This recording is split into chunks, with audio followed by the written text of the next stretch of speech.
የመክፈቻ ንግግር ያደረጉት የማሻ ወረዳ ብልጽግና ፓርቲ ቅርንጫፍ ጽህፈት ቤት ኃላፊ አቶ ደመቀ ወልዴስ ወጣቶች በሀገረ መንግስት ግንባታ ያላቸው ሚና ከፍተኛ መሆኑን አንስተዋል።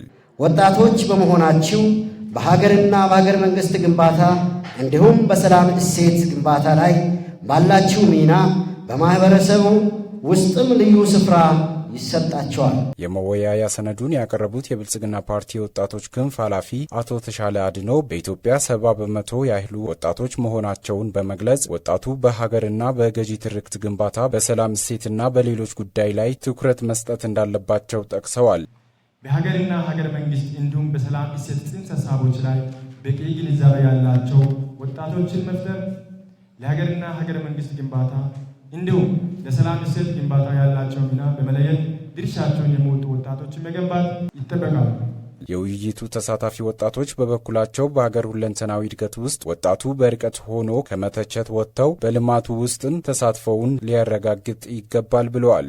ውስጡ ቅሬታን ካነሳ ይሄ ቢሆን ብሎ መፍትሄ አመንጭና መፍትሄ ማስቀመጥ የሚችልበትን አግባብ ማስቀመጥ መቻል አለበት ብዬ አስባለሁ።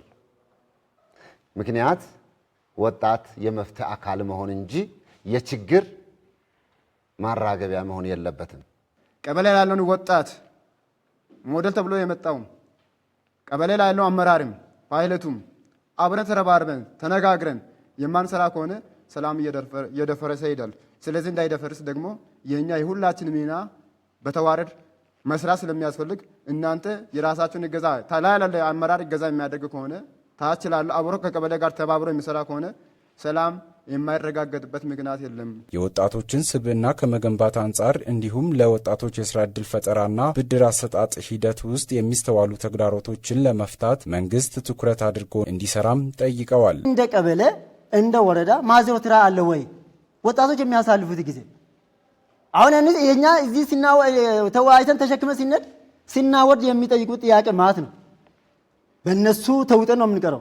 ግን ቀበሌ መንግስት አነጋግራችሁ ተነጋግራችሁ ለወጣት የሚያስፈልገው እንደ ወረዳ መንግስት እንደ ቀበሌ መንግስት ምንድን ነው የሚለው ቱ ዘ ፖይንት ቢነጋገርና ለወጣቱ ትንሽ ነገር አለን ማለት እኮ በቂ ነው። ሌላ ደግሞ ከዚህ ከብድር ጋር ተያይዞ የብድር ጥያቄ ነው፣ የመደራጀት ጥያቄ ነው። በተደራጀት ልክ የማይመለስ ከሆነ ያ ወጣት ወደ ሌላ ነው።